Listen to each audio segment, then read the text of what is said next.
কুমিল্লা মনোহরগঞ্জে ১০ নং নাথের পেটুয়া ৫ নং ওয়ার্ড ইউনিয়নের বিএনপির অঙ্গ সংগঠনে আলোচনা সভা বক্তব্য রেখেছেন মনোহরগঞ্জের বিএনপির সংগ্রামী সভাপতি ও উপজেলার সাবেক ২ বারের চেয়ারম্যান বিশিষ্ট ব্যবসায়ী ইলিয়াস পাটোয়ারী।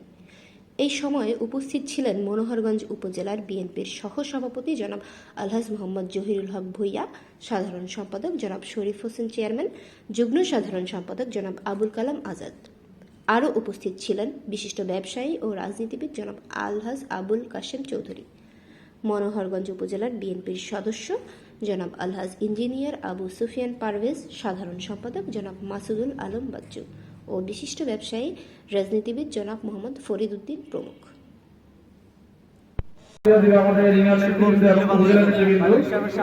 আমি শুধু এটুকু আপনাকে বলতে চাচ্ছি, বিগত দিনে আজিম সাহেব আমাদের মাঝে ছিল, আমাদের আমলাগুলো দেখেছে এবং আমরা ভবিষ্যতে আজিম ভাইয়ের নেতৃত্বে থাকবো এই বলে আমি আমার বক্তব্য শেষ করছি। আসসালামু আলাইকুম। আমাদের মাঝে ছিল, আমাদের আমলাগুলো দেখেছে এবং আমরা ভবিষ্যতে আজিম ভাইয়ের নেতৃত্বে থাকবো এই বলে আমি আমার বক্তব্য শেষ করছি। আসসালামু আলাইকুম। ধন্যবাদ। সম্মানিত উপস্থিতি, নেতৃবৃন্দ এবং মঞ্চের সামনে উপবিষ্ট নেতৃবৃন্দ,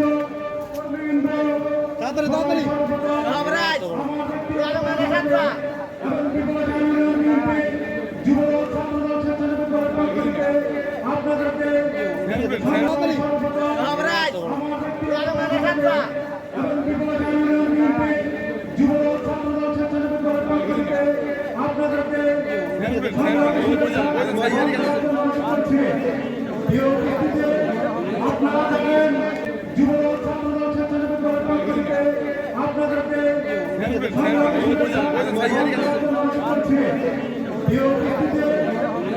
জানেন ব্যক্তিগত যত হামলা মামলা হয়েছে